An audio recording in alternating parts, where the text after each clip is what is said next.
Did you find a snag or a small hole in your favorite denim pocket? Don't worry, and definitely don't throw them away. Instead of patching it with a boring square, let's turn that tear into a piece of art.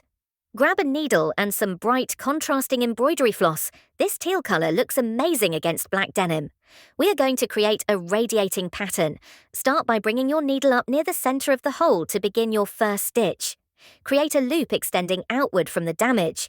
Secure the top of that loop with a tiny anchor stitch into the sturdy fabric surrounding the hole.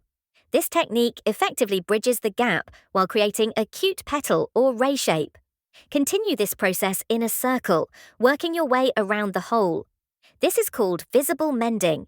We aren't trying to hide the flaw, we are highlighting it and making it stronger. Keep your tension even so the pocket doesn't pucker. As you finish the circle, the threads crisscross in the center to completely cover the opening. Knot it off on the inside and look at that.